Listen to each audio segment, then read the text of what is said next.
안녕하세요, 미소쌤입니다. 이번 시간에는 교무수첩 후기 세팅 방법을 안내해드리도록 하겠습니다. 주소창에 나누어드린 템플릿 주소 입력하시면 오른쪽 상단에 복제할 수 있는 이 아이콘을 클릭하신 다음에 나의 개인 페이지에 추가를 하시면 됩니다. 제목 부분을요, 제가 미소쌤 공유라고 써두었기 때문에 선생님 나름대로 수첩 제목을 적어주시면 되겠습니다.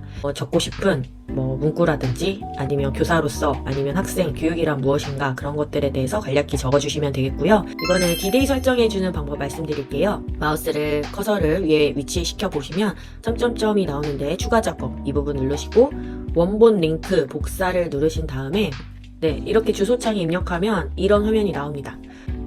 선생님께서 이 문구 부분, 이 글자 대신에 무엇으로 넣을지, 그 다음에 종업식, 졸업식 날짜에 맞게 이렇게 수정해 주신 다음에 이 주소를 복사하셔서 내가 받은 이 위치에 추가 작업, 바꾸기 눌러주시고 이 링크를 이렇게 컨트롤 V로 붙여주시면 이렇게 바뀌는 걸 확인할 수 있습니다. 근데 이렇게 길쭉해졌죠. 그래서 이 네모 박스 이 부분을 이렇게 조정해서 당겨주시면 좀 작아지도록 이렇게 세팅이 됩니다. 이 버튼을 누르면 오른쪽에 수첩에 바로 입력할 수 있도록 세팅을 해두었어요. 어떤 업무들로 제가 세팅해두었는지 업무를 누르고 이 속성 편집을 한번 보실게요. 선생님들께서 더 간단하게 학생, 업무, 수업 이렇게 3개로만 나누셔도 되고요. 아니면 더 자세하게 할 수도 있습니다. 난 잘 모르겠다, 처음이라서 잘 모르겠다 하시는 분들은 그냥 제가 제공한 대로 일단 써보시는 것도 추천드려요. 저도 많이 고민하면서 이게 조정한 것이기 때문에 저를 믿고 따라 주셔도 되겠습니다.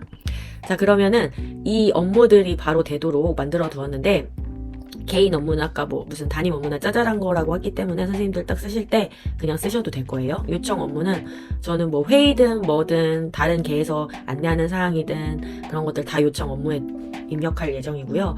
그 다음 이 담당과 정보가 있는데요. 여기를 딱 정보를 눌러보시면 이제 담당 업무이면서 정보라고 되어 있죠. 이게 제가 세팅을 해둔 거예요. 그래서 선생님들 이제 새로 세움주간 되셔서 업무를 맡으실 거 아니에요. 그러면은 이 버튼 편집 여기를 누르시고 선생님들이 맡게 되시는 업무가 그러니까 도서 업무를 맡게 되었다면 여기 부분만 도서로 바꾸시고 이 아래에도 도서로 바꾸셔서 이제 완료 버튼을 누르시면 도서가 입력되도록 이렇게 도서로 바뀝니다.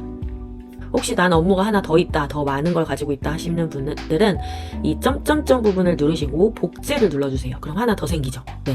그 다음에 이 상태에서 다시 업무가 추가되신 것을 입력을 하시면 됩니다. 나는 환경 업무다 하면 위에도 환경, 아래도 환경에서 완료해서 환경까지 추가를 하시면 환경이 이렇게 생기죠.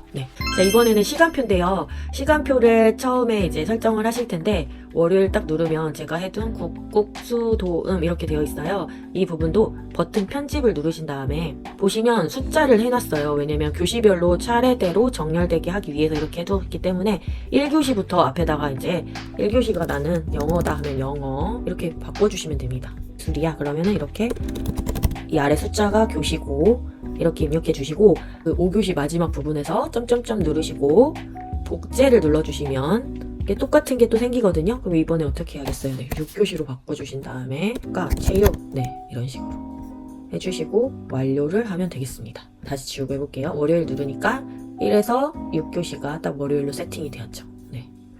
그리고 화요일도 이렇게 방금 알려드린 것과 마찬가지로 1교시부터 5교시 또는 하나 더 추가할 때는 어디랬죠? 이 점점점 눌러서 추가하신 다음에 이 과목을 입력해 주시면 됩니다. 미리 이것을 하는 방법은 아직 없고요. 그날 눌러줘야 돼요. 그래서 저는 일주일 수업을 만약에 미리 준비한다 하면은 이런 식으로 하고 있습니다. 금요일을 눌러주시고요. 이렇게 전체 선택해서 날짜를 금요일로 바꿔주고요. 이런 식으로 일주일 전에 일주일마다 미리 해두면 수업 준비 미리 하실 때 편해요. 다시 평가는 제가 언제 입력하냐면 평가 누르고 아이들 수업 중에 관찰한 모습들 입력하고 싶을 때 이제 학생 평가라고 해서 이렇게 넣어주었거든요. 그래서 이런 부분은 학생 이름, 학생 명렬표에서 학생 이름과 연결지어서 기록을 해두시면 될 것 같습니다.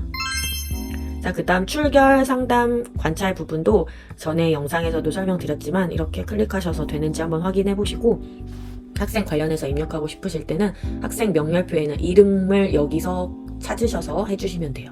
그런데 지금은 누르시면 아마 아무것도 안 보이실 거예요. 왜냐면 명렬표 작업이 안 되어 있기 때문입니다. 명렬표 작업은 조금 이따가 다시 설명해 드릴게요. 이 완료는 전에 하지 못한 일들이 뜨게 됩니다. 그래서 선생님들 일을 마치시고 난 후에는 이렇게 체크 표시를 해주세요. 네. 수업이 끝났다, 나 이 업무를 완료했다는 의미로, 이해했다라는 의미로 체크 표시 해주시고 넘어가길 추천드립니다. 그리고 주요사항, 이 부분 아까도 말씀드렸지만 날짜와 관련 없이 부록처럼 내가 한쪽에다 놓고 계속 보고 싶은 페이지입니다. 그래서 더 추가하고 싶으시면 새 페이지를 입력하셔가지고 추가를 하시면 됩니다. 뭐 예를 들어 도서관 비밀번호 아니면은 무슨 PC 비밀번호 이런 것들 기억하고 싶으실 때 이 비밀번호 이거 누르셔가지고 이쪽 아래쪽에다가 입력을 하시면 됩니다. 교육 과정 완성됐을 때 여기에 파일을 넣어두시면 됩니다. 요 위에 수행평가하고 예산은 제가 따로 영상을 만들어서 안내를 해드릴게요. 아직 처음부터 이것까지 설명을 드리면 너무 머리가 아프실 것 같아서 일단은 오늘 할 일들을 이쪽에서 버튼에서 눌러서 바로 입력할 수 있게 이 부분까지만 세팅을 하셔도 아주 잘하신 겁니다. 내가 업무만 이쪽 첫 페이지 달력에서 볼 수 있도록 제가 해두었거든요. 업무. 네. 그리고 수업과 평가만 보고 싶다면 이쪽 수업 평가를 누르셔도 됩니다. 이렇게 수업과 평가를 보실 수 있고요. 학생 기록을 보고 싶다 하면 네, 학생 기록은 이쪽에서 볼 수 있습니다. 이제 학생 명렬표와 내용까지 연결하면 그것까지 아마 보이실 거예요. 그리고 나는 전체 작성했던 걸 보고 싶다면 전체 보기를 누르시고 이렇게 쭉 확인하실 수 있습니다. 나중에 내가 어떤 것만 보고 싶다 하실 때는 이 필터와 정렬을 활용하셔서 내가 보고 싶은 것만 따로 보실 수 있거든요. 이거 나는 이 말도 무슨 말인지 모르겠다, 복잡하다 하시는 분들은 제가 조만간 또 노션의 기초 실습 영상을 만들 예정이에요. 네, 그것만 하고 이용하시면 노션을 훨씬 편하게 이용하실 수 있으실 거예요. 네. 초기 세팅이 다 완료됐고 잘 기록되는 게 확인이 되셨다면은 이제 깔끔하게 해주시고 세움 주간 첫날부터 이제 요청하는 사항이라든지 회의하는 부분들 여기에다 이렇게 기록으로 남기시면서 달력으로 잘 활용하시길 바랍니다. 그러니까 좋아하는 음악, 뭐 클래식이라든지 자주 듣고 싶은 음악들을 유튜브 링크로 가져오셔서 아까 교무 수첩에서 여기서 바꿔줘야 되잖아요. 다시 점점점 누르시고 바꾸기 누르시고 컨트롤 V 하시면 동영상이 바뀝니다. 그리고 여기 인디스쿨도 있는데요. 선생님들께서 또 자주 쓰시는 사이트가 있다면 플러스 누르시고 공간이 만들어졌을 때 컨트롤 V를 누르시고 북마크 이렇게 해주시면 이렇게 네모나게 만들어집니다. 자, 이번에는 마지막으로 학생 명렬표를 만들어 볼 건데요. 첫 번째, 제가 미리 만들어둔 학생 기초자료 양식 설문조사 이 부분이 있거든요. 이 부분을 보시고 이 부분을 그대로 사용하셔도 되고 아니면 필요 없을 것 같은 부분을 점점점 눌러서 삭제하셔도 됩니다. 질문 삭제. 또 질문 추가하고 싶은 거 있으시면 질문을 추가하셔도 좋습니다. 이런 식으로 추가하시고 위치를 바꾸고 싶으시면 클릭한 상태로 드래그하면 이렇게 위치가 바뀝니다. 질문 양식을 공유하는데 링크가 있는 웹의 모든 사용자로 설정을 해주시고 이 링크를 복사하셔서 학부모님들에게 또는 학생들에게 보여주면 이렇게 학생 명렬표에 학생들이 적은 것이 쭉 뜨는 걸 확인하실 수 있으실 거예요.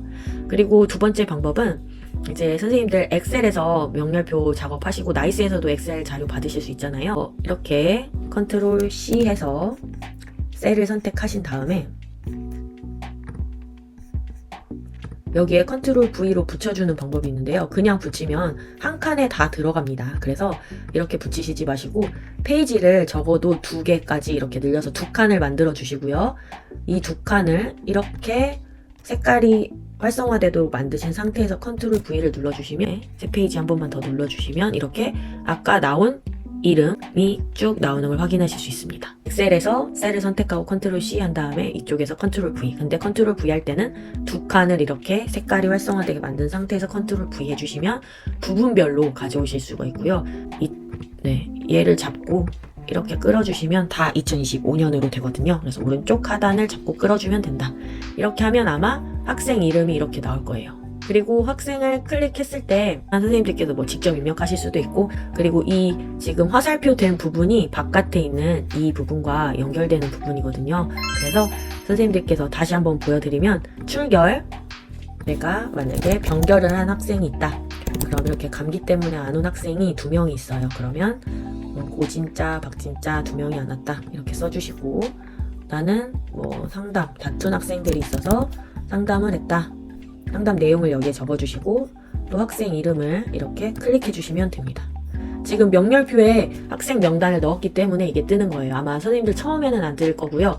그 명렬표를 완성하시면 아마 보일 겁니다. 그래서 고 진짜를 누르면 이렇게 지금 몇 월 며칠에 이런 일이 있었다라고 나오죠. 그래서 이걸 클릭을 하면 더 자세한 내용도 확인하실 수 있으실 거예요. 여기까지 하셨으면 1년 동안 잘 기록하실 수 있으실 거고요. 연습으로 버튼들 한 번씩 눌러보시고 연습으로 한 것들은 이 점점점 눌러서 삭제 또는 왼칸에 이 부분 눌러서 삭제해 주실 수 있거든요. 잘 세팅하셔서 1년 동안 잘 사용하시길 바랍니다. 그럼 다음 영상으로 또 뵐게요.